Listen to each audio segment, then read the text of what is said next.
Oh, well, we just saw Virginia Trioli. That's she hosts the ABC breakfast program nationally. You know what's weird about those people is that most of the time you see them, you are naked or semi-naked.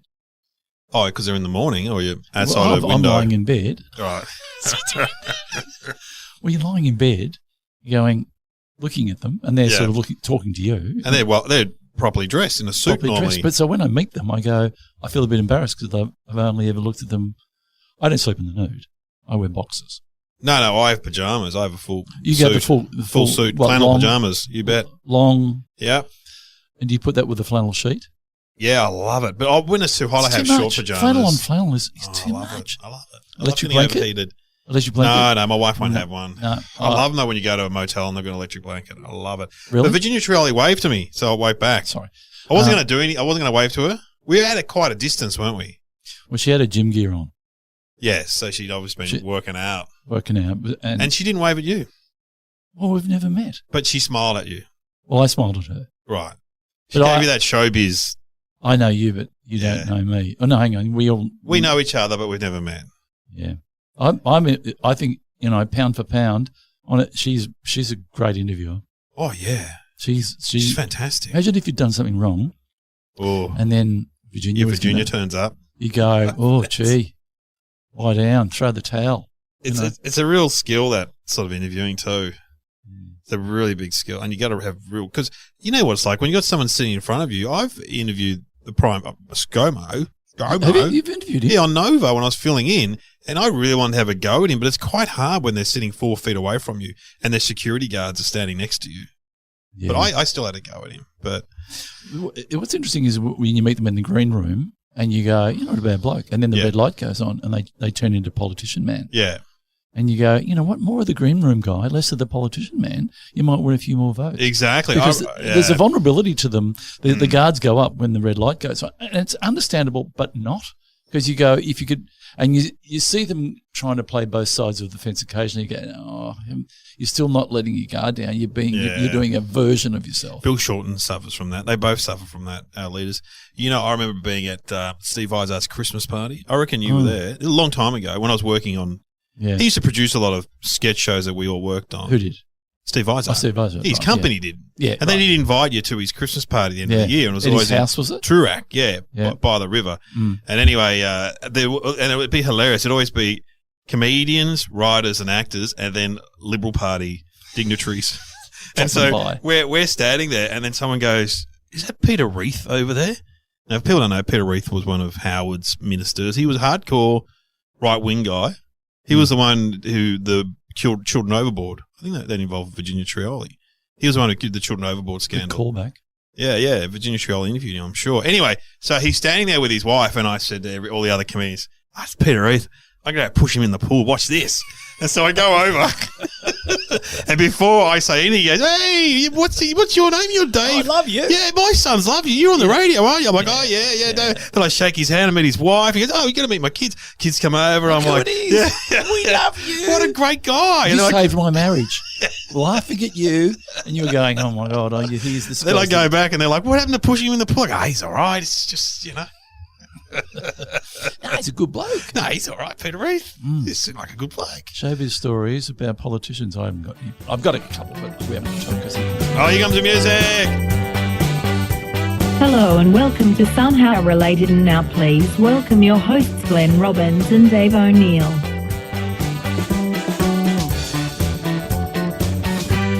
All right, well, we are listening to Somehow Related. We won't explain it. As the guy who invented Wheel of Fortune said, don't explain it, just do it. Well, you can work it out from the title. There's enough in the title that you know. Wheel of Fortune? Do you think podcasts should explain what they are in the title, or should it be just like an innocuous name? Like a Spicks and Specks sort of title where you go, what does that mean? Yeah. I don't mind a title that explains what it does. I don't mind either. Yeah. Because there are some shows on TV where you go, oh, that title, like Law and Order. That says to you, it's a show about cops and lawyers. How do you feel about having a show named after you? Oh, well, you did. Your pilot was called Dave. Dave, yeah, but that's when we first entered commercial radio with Kate Langbrook and Hughesy. Me and Kate tried to make the show be called the Dave Hughes Show because Kate's like, Yeah. It'll be good, Hughes. We'll just call it the Dave Hughes Show. Our names don't need to be in the title. And he's for a minute, he's like, oh, yeah, that'd be all right. No, hang on a minute. Because you could see no responsibility from us. Exactly. Yeah. Well, I tell you what, if it's something that you're invested in and that you put your own time into and that you're not confident, but you've done as much as you can, have your name in the title. I don't care. I could see a show called O'Neill. O'Neill. Would it be? I think it'd be a like a hard hitting. Yeah, hard hitting. Yeah, like a hinch. Yep. Yeah. Tonight on O'Neill, we talk about Peter Reith and what a good guy he is. Virginia Trioli, my friend, drops by, and funny man Glenn Robbins. For a lighter moment, you can come on at the last 5 minutes, like the John Clark, Sammy J thing. Just come on at the end and do a bit of funny piano and sing a song. Okay, so what are the topics? Should we get them? Yes. Cornflakes and masturbation. Hang on. That's cool. Sam, Sam, can you say that again, please? Cornflakes and masturbation. Certainly enjoyed them when I was a younger person, that's for sure. What? A teenager. Cornflakes. Yeah. And the other one, well, hang on. Let's just start with cornflakes. Cornflakes. So cornflakes. I've got to get my head around. Yeah, the other one. Well, cornflakes. You know the image I have of cornflakes. The first thing that pops to mind is going around to someone's house and they haven't cleaned up properly, and you look in the sink and there's a bowl with milk and dead cornflakes. Cornflakes stuck on them. And these days, it's muesli, I reckon, is the cornflake. Because an oat stuck on the bowl. Because if you have your muesli and then you just wash the bowl out. You got to rinse the bowl. Kids don't though. My kids don't. It sticks on there like bird poo to a car. It's the number one thing you'll find in dishwashers down the bottom when you're cleaning out the muck. Is a bit of oats, or if you had cornflakes or rice bubbles. Because you got to pat your digestion on the back and go, wow, you break that stuff down. Yeah. We put it through the dishwasher and it couldn't break it down. Yeah. Cornflakes, I can't remember. When I went on school camp with my son, who's in grade 4 a few weeks ago, about a month ago, they have cornflakes there. And all the kids get into it because these kids wouldn't have cornflakes at home, I reckon. They have cornflakes and rice bubbles. Because it'd be a special treat. Yeah, because it's viewed as a little bit unhealthy now. Oh, of course it is. Because I remember it was absolutely fine. Cornflakes. With sugar. With sugar. Yes. And you were kind of being sophisticated when you put sugar on. We had Cocoa Pops. We had Cocoa Pops for a long time, and then Mum went through a healthy stage where she'd sprinkle all bran over the top. It's like, what? And then we had these bigger ones. I remember when I was writing my book, sorry, too, I looked them up. We progressed to a bigger, fatter Cocoa Pop that had a pirate on the cover of the cereal. Oh, gee. Like Cocoa Balls or something. So I was trying to have a bit both ways. It's a bit more adult than the monkey. The Cocoa Pops was, Coco Lasso. Back in those days, so if you poured your cereal out, a toy would come out. Oh, I got some of those toys at home. And imagine if I dare say some kids would have eaten them. Yes. Dad, I got a gorilla caught down my throat. we used to fight over those toys, didn't we? Oh, yeah, because only one per pack. Yeah, and you'd open up the pack and see if you could see it in the bag. But I was in an antique shop or somewhere in Queensland, and I saw a whole lot of them. I bought them. Those cereal toys. So where are they now? My son's got one. I don't know what happened to them, but they were great. They were Thule birds, they were called, and they were put up by Kellogg's, and they're a combination of a bird and a tool. So there's a pecan with a spanner on his head. If you look them up on the internet, they're great. We are really talking to a special audience because I remember there was ones that you could put together, and then you put a bit of string on them, and you hang a washer off the edge of that, and they would walk across the... They were great. See, we didn't need bloody Facebook or... No, we had cereal toys. Cereal toys that would give you minutes of fun, seconds of fun. They're still for younger kids. My son loved them. He loved these. He would play with them all the time, the little cereal toys that I had. Banana? Did you put banana on your cornflakes? Yeah, more on Cocoa Pops. I was more on Cocoa Pops. So Cocoa Pop. Oh, so you didn't do that because then they went Special K, which was kind of like Sultana brand, which I still don't mind. Sultana brand. That's if I'm at a hotel lobby, cereal, you'll sort of show everyone that you're going the healthy end of the pool. No, I often go Wheat Bix with Cocoa Pops because that's what I have every day now. Wheat Bix because they're Cocoa Losso. That's Cocoa Pops. Yeah. Yeah. Wheat Bix are more, That's more, I remember my brother after school used to have like 6 Wheat Bix. Come home and have cereal after school. Yeah. I remember thinking that was really cool. Yeah. Seinfeld. Remember Seinfeld was a big cereal eater? Yeah. Big on the cereal. But you have like Fruit Loops and Frosties now, and they're just I know. What's your breakfast now? Wheat Bix. Just 3 Wheat Bix. Mine's raw oats, overnight oats. I have. Oh, you soak them? Yeah, soak them in almond milk overnight, and then put a bit of cinnamon on and a bit of Greek yogurt. You're like an Amish person. And then, get your oats. What? Well, they would eat that kind of stuff. They would eat oats. Oh, come on. If you go to a big hotel, they're going to have some raw oats, aren't they? Yeah, I'd reckon. Raw oats, and then a little bit of coulis. Ooh, yum. I used to have toast every morning, but I've stopped having that. I only have that on the weekends now. See, that's your carbs. That's your bread. Getting out of your carbs. Yeah. I've got to have enough carbs. So Kellogg's American? Yes. Developed by... I read a book once, and this is where I reckon I've got a bit of indication of where this is going. I read this great book, which was turned into a movie, which didn't do that well. It was called The Road to Wellville by T. Corrigan and Boyle, who's a great writer. Anyway, he wrote this book about Dr. Kellogg and about his life, and he competed with his brother. It was really weird, and it was sort of based on, he sort of writes some of these books that are sort of a bit based on facts. Because I remember looking up thinking, this can't be true. But Dr. Kellogg had all these ideas about, he set up a sanitarium and stuff like that. He believed that if you were unwell, you just needed to go into a room and lie down, in a clean space with no distractions and stuff like that. But he also believed in exercise. He believed in enemas, and he believed in healthy eating as well. I think he was big into the enemas. Yeah. Into the enemas. Or like colonic irrigation. Yeah, he's into that too. By my memory, I've got a vague memory about it. I don't see any point in the colonic irrigation because it's kind of like you're cleaning it out, but you're going to fill it back up with crap. If there's crap in there, you're just going to refill it back up again. Well, a friend of the show, Kate Langbrook, gets it done quite often. She talks about it on the radio. But some people say it clears your head. Yeah, I don't know about that. I have a friend, an actress, well-known actress. No, I won't say who it is. But when she has to do highly emotional scenes, she says, "Okay, I'm telling you this." And she says, "Give us the colonic." Well, she says it's very good to do them after you've been to the toilet. Oh, you're actually completely free. So there's a tip if you've got a big meeting coming up. Something that's a little bit hard. You want to have all your cogs working because your body isn't thinking about digestion. It's not thinking about defecating.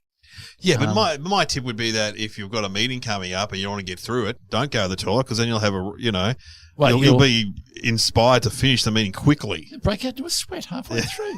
Jeez, Dave looked a bit jumpy peaky. Today. The meeting. Look a bit peaky. Yeah, and he had run off. There's nothing worse when you need to go to the toilet and you're sitting in a meeting or something like that, or doing a gig. I reckon was it Dr. Kellogg? Dr. Kellogg, yeah. And Colonel Sanders would have hung out. I don't know why I think that. Just dodgy ideas. They probably were mates at century. School, and they go, "What's your idea?" I'm going to do chicken. I'm going to do cereal, and I reckon and I'm going to do drive-through. I'm going to do takeaway. I'm going to go the healthy systems, Dr. Kellogg. Yeah. Well, the Colonel is a proper Colonel. I've seen that on a trivia competition before. He's actually a Colonel. So in the state of Kentucky, it's like being a lord or a sir. He's actually been named a Colonel by the government. 7 herbs and spices. 11. 11. You're correct. 11. 11 secret herbs and spices. Challenging you on the numbers. 11 herbs and spices. Well, yeah, cornflakes. I don't know what else to say about cornflakes except the idea of them is great. I reckon they're a bit like KFC. When you get them, they're not that great. But the idea of it is when you think about them, you have good memories, don't you? You go, there's something about the smooth with the crunch. And if you gave it to me with a bit of banana, and as Seinfeld talks about, you've got to ration your banana across. You always got to have one bit of banana left with a few cornflakes and a bit of milk. Yeah, it's true. And then do you pick the bowl up? And do you drink out of it? Yeah, not a good look. Kids do that. My kids do that, and we tell them off. But if I'm by myself, yeah. Especially if you've had Cocoa Pops, because the milk's beautiful. There's an idea for a show. Things you do by yourself that you wouldn't otherwise admit to. Yes. I mean, we all know. Well, we're about to talk about it. There's a good link. Okay, masturbation. Well, I don't know. I've never done that. So over to you, Glenn. I've read about it. I have a theory on it. A friend of mine was having problems with... Because I have this theory. And I find if I'm doing an acting scene, it's good to do it before I go out there and act. Well, I don't subscribe to this toilet one that your female actress said. Well, I'm more about, if I'm about to do an acting scene, give me a minute in the trailer. If you were about to do a sex scene, you might be better off to... Take the pressure off. But if you were doing a sex scene, have you ever done a sex scene? Done scenes that are not sex scenes, but they're not fun. I did a lot with Kathy and Kim. Well, they weren't sex scenes, but they were intimate scenes. That was sort of having intimate. sex in a car and things like that. Yeah, but if you were doing like a proper sex scene where you had to get what with a woman or hang a on, man. what's a proper sex scene? You don't mean pornography. What do you mean? Not pornography. I mean just taking your clothes off and being in bed. And being the way you are when you're intimate. Yeah, that'd be very confronting. But Very confronting. So you had the way to get around it is to be a version of yourself. Otherwise, you don't want to be completely vulnerable because then it's just too hard. And you get in trouble when you get home anyway. You're just going to get into trouble. You would. You never pull that face with me. Yeah. You'd fast forward through that bit at home. Anyway, we don't need to watch this. You don't wait about this. Yeah. I told you at that time I let my mum DVD that had a masturbation scene in it. Oh, what? And I said, what DVD is this? It was Little Children. Pretty sure it's Little Children. You know that film, Little Children? No. Anyway, there's a scene where a guy I'm looking forward to seeing it. He pulls his computer out and then he Right. does the job. So anyway, Mum was cool with that. But then my Auntie Roma was coming over and they were going to show the movie. And I said, this is back in the days when it was on VCR, I think. Yes. And I said, Mum, when you get to that scene, perhaps Auntie Roma might get a little bit upset if she sees the masturbating scene. Fast forward. So I said, fast forward. No, it was a DVD. That's right. So then the masturbating scene came up and Mum dived for the remote and then went to go fast forward, but went chapter forward instead of fast forward. Oh, no. So she's gone, bang, jumped forward. And Auntie Roma said, well, why'd you do that for? Oh, just because there's something that you don't need to see. No, I want the whole story. So Mo had to go back because she wasn't great with it. So she went back and then instead of pressing play, she pressed pause and then this guy's just quivering on the screen, wanking away. Oh, she starts screaming. They had to go get the scotch bottle to settle down. Oh, hey, Roma. But look, I have a theory on masturbation because I think I think that if you... What did Woody Allen say? Finally, I make love to someone I really love. Yeah. Well, stop masturbating. What's the other joke? Stop masturbating, you'll go blind. Well, can I just do it until I need glasses? I don't know that one. That's a good one. Yeah. That you have no worth unless you are spreading your... This goes in terms of male. Oh. So evolution goes, well, if you're not producing eggs, sperm, what use are you? I'm going to make you go old. Because when you're out on the savannah running around, it'll give. So if you're masturbating, it will give you the strength to still survive. Whereas if you're not, they go, well, you're not spreading your seed. And then we may as well just let you get old and give you a disease and let you grow old and die. So what I'm saying is, if you get caught masturbating, you say to your partner, I'm just trying to stay young. Well, there are studies being done on that kind of thing. So you think the cavemen were at it a lot, and the shepherds and stuff? Yeah. Constantly. Well, the cavemen had a cave to go into for a start. Yes. Where do you go for the special time? Up the back, in the dark, up the back. Up the back. Just don't bang your head on the top because the cave gets a bit low off the back. The shepherds in their huts. You can imagine. And masturbation in reference to researchers. Look, I'm going to quote some research here that I read the other day. You're an expert. Well, you know, that it's not. Because they say that masturbation through pornography is damaging to intimacy. Yeah, right. What do you think about that? Well, I think if teenagers and stuff are watching hardcore porn and they think that's how you interact, well, I'm talking about boys here. Yeah. If that's how you interact with women, they're getting the wrong message. That's right. It's like watching professional tennis players and then you go, well, that's how you play tennis, or that's how you play golf. It's not like that once you get out there. No. But I think if you're watching something that is more realistic, that's fine. As long as no one gets hurt, no one's exploited. What about, and I've never tried it. Oh. In a car?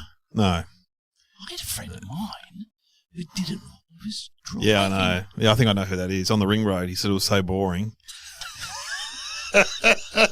That takes a lot. That's a comedian that who is did that. Are you talking about a comedian? Yeah, tapping your head and rubbing your stomach at the same time. How can you drive and think about and fantasize about when you're driving? Oh, no, that's bad. That's worse than being on a mobile phone. Because if the police pulled you up and said, were you on your phone? No, I was wanking. Oh, you go, right, that's 4 points. Right yeah, well, no, they have to look in their book. Sarge, is there a fine for that? No, I was only doing it this morning, and I'm fine. No. Yeah, it was on the Western Ring Road in Melbourne. He said it was so boring. Yeah, I think we were doing a show with him and he admitted it on stage. Pretty sure. I mean, I've done other things. Well, anyway, you haven't done it in the park. Let's not talk about that. You can't bring that up. Yeah. Okay. What was I going to say? Oh, yeah. I've never. What about the where you choke yourself? Oh, yeah. That's Michael Hutchins. Yeah. So I think you apparently. masturbate and you choke yourself. Yeah. And you go into another realm of orgasm. That's bad. It's a very dangerous thing to do. Very, very bad. Auto asphyxiation. Hang on, Sam just kicked in. Hang on. She was a bit. We thought you'd left the room. Yeah, auto asphyxiation. She's listening the whole time. So look, Sam, you brought it up. Okay, so don't be upset that we are talking about it. Yeah, no, that's a whole other level. Getting into that kind of stuff. I've never thought about that, doing that. In reference to, and I am not an expert when it comes to this, but we shouldn't be just coming from a male perspective. Yeah. From a female perspective, yeah, it's gone a bit quiet. It's going to be quiet. Well, you know what? When we grew up, we thought what we're talking about was just a male thing. We didn't realize that women did it. We had no idea. No, that's Did you have any idea that? No, not at all. Oh, but now, I reckon in the whole 70s, I didn't, and it certainly wasn't into. Remember, Mum would give you that book, Where Do I Come From? I know, I didn't. Remember that book, Where Do I Come From? Yeah, I know the book, but I never got it. Yeah, it was more my generation. We got Where Do I Come From? And it was all about babies and stuff. And then you went and saw one film in grade 6 that had sperm floating on a screen, and a bloke with a beard. But they never talked about masturbation. Is that a bloke in a white coat? Yeah, bloke in a white coat. Like he's from the Pons Institute. Yeah. Talking about sex and stuff like that. Then you drive home in silence with your parents in the car. But no one ever said, hey, you know what, guys? Masturbation is natural. Don't worry about it. It's fine.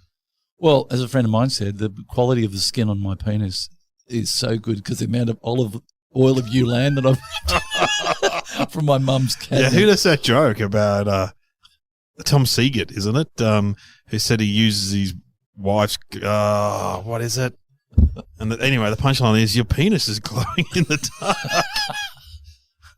Well, someone I know, okay, it was me. When first going into the realm of that, God, this would be in the early 70s. Looking at your picture of Farrah Fawcett on the wall. Look, I'm being honest. This is like who did you idolize? Like let's just call it that. When you were in that realm, what woman would you? Because we grew up similar era. I can tell you who. Yeah. Was there a suntan? One of the Charlie Angels? Was there a suntan cream called Pisbuin? Yes. Well, the Pisbuin, because they used to put out these big posters. The poster. And Pisbuin actually sent me a poster for the wall. Wow. Yeah. Anyway. So you like the Pisbuin woman? Yeah, the Pisbuin. And what about Farrah Fawcett? What about Charlie's Angels? You know, what about the girls from Petticoat Junction? Oh, they were cute. Yeah. Yeah. I used to love... What about, what's her name? The one from Gilligan's Island. Oh. Not Ginger, the other one. Yeah, Mary Ann. Oh, very, yeah. Yeah, definitely. I was more Mary Ann than Ginger. You were Mrs. Howe? Skipper. I was Mr. Howe. Gilligan! That's right. Oh, what about I Dream of Jeannie? Oh, yeah. Yeah. Bewitched. Yeah. Those women were very attractive. Yeah. Because we grew up in an era where we didn't have phones. There was no pornography. You really had to struggle to find pornography. You had National Geographic was the extent. National Geographic, or some kid would find it scrunched up by the railway line and bring it to school. Yeah. Yeah. And my brother did have some Playboys. I think we found some Playboys in Dad's wardrobe that he said he was keeping for his friends in the Air Force. Yeah, I know. Who couldn't get it on the base. He was buying them for them. The Penthouse Letter was the ultimate. The Penthouse Letter. I never thought this would happen to me. Yeah, but the Swedish water polo team broke down outside my house. Or I was at the greengrocer shop and the woman next to me was touching the cucumbers in an erotic way. I was going to say... Truth. Remember Truth newspaper? Oh, yeah. With Heart Balm. Yeah. And Heart Balm was like a grubbier, shorter version of... Because my granddad used to buy the Truth newspaper then for the racing guide, you understand. And then he'd hand it on to us. And there was always a page 3 girl and just racy article, and also just weird articles about aliens and stuff. But there was a section called Heart Balm. Oh, yeah. Where people would write in their stories, like a cheaper version. So, Penthouse was always luxurious. Most of the stories in truth, happen in Bilo or, they were more low rent. What was the magazine that had the Homegirls, was it? No, that's Picture and People magazine. And that was where people, amateurs would take photos of themselves and send them in. That's right. Did you ever play the game where you cut those out and you put them in your wallet like that's your girlfriend? Oh, really? No. It's a good game. And towards the end of Picture magazine, blokes would send in photos. There was a little sticker on the page saying, "No stiffies, thanks, guys." Because we used to play a game called No, I'll Get This, which is you would cut out the picture of the guy with the fat stomach and the big penis. Oh, yeah. And you put it in your window, the wallet. Oh, right. And then you go up to the bar and you go, I'll get some drinks. And I go, no, I'll get this. And then I open my wallet and I just let you see this picture of a man with a large penis. Marty Shigold used to love that. Oh, anyway, great. Female masturbation. Yeah, okay. Well, now you're talking about dildos, vibrators. Oh, my God. Yeah, that sort of thing. So that leans towards something that I'm thinking about. But having said that, so they simulate the male penis. Yeah, right. And again, pretty hard to live up to what That's right. There's a few comedians that do that joke about, I think, Husey does it, about how his wife brings back a vibrator from some party or something. He goes, it's got 12 speeds. I've only got one. I got one. But I didn't know this, but a friend of mine told me. Sure. There's a thing called a fleshlight. What, a fleshlight? A fleshlight. What's that? Well, you're the same as me. I said, it's like a flashlight, but it's a simulated vagina of famous porn stars. Really? So if you want to, but does it work? Well, you put your thing in it. Yeah. Yeah. Do they work though? Well, apparently they're based on well-known porn stars, and I think that would be truthful. But or is it just rubber with must just be rubber stuff and plastic? I don't know. If bring up fleshlight. What are you worried about? That's the biggest selling thing. It's a very big seller. Really? I said to a friend of mine, I said fleshlight. He goes, I've got about 4 of them. 4 of them? Wouldn't you be worried about getting it stuck and then having to go to the hospital? That's always your worry about things like that, isn't it? I don't want to do that, When you're a kid, vacuum cleaner, I don't want to be the guy who goes to the hospital. I don't think. Could you really get something stuck on your penis? You could get something stuck up. Oh, yeah, up your backside. That's possible. Up the backside. So I don't know. Well, maybe we should have some thinking music. Yeah, what sort of music would you have? You know what? We should find the Rolling Stones did a rice bubble ad or a snack crackle. They did a cereal ad. Oh, that's a great idea. Many. I thought you were going to do masturbation. Keith and Mick. They did a ad for, I think it's rice bubbles. Yeah. I'll have a bit of that and then we'll come back. Sure. Pour on the milk and listen to the sound that says it's nice. Pour on the milk and listen to the crackle of that rice. Get up in the morning to the pop that says it's rice. Hear them talking Rice Krispies. Rice Krispies. Yeah, well, that sounds great ad. Why would they do that? I think it was early on in their career. But it's the Rolling Stones. I don't think it's a sound-alike. And they're you're doing all this great music. Well, someone must have written that song too. It's a jingle. I know, but someone must have. Who was the band that did Coles? That was Status Quo. Status Quo.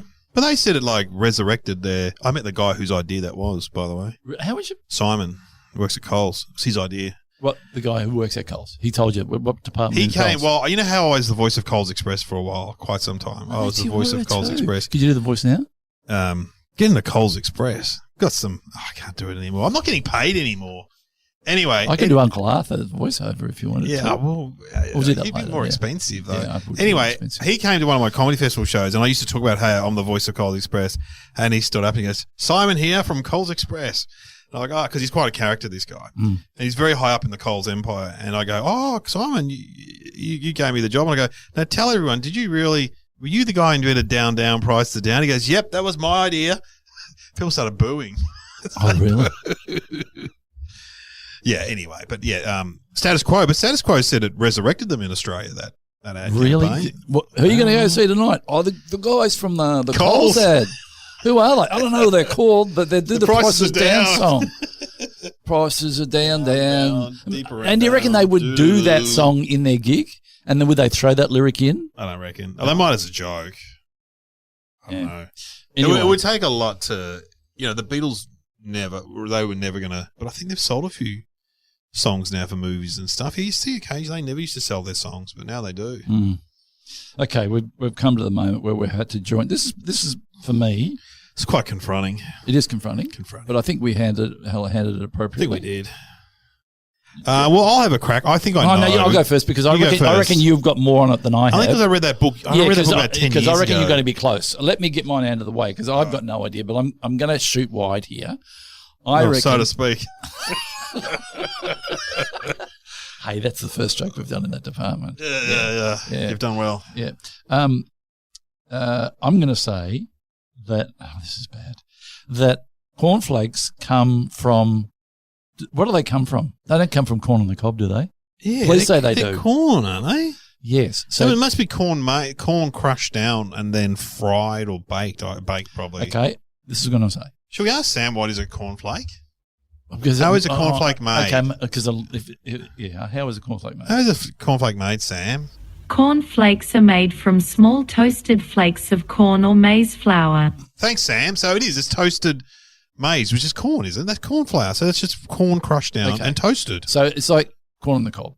Yeah. Okay. A corn on the cob to me, call me crazy, is a phallic symbol. Oh. So maybe in ye old days, right? Maybe they used a corn on the cob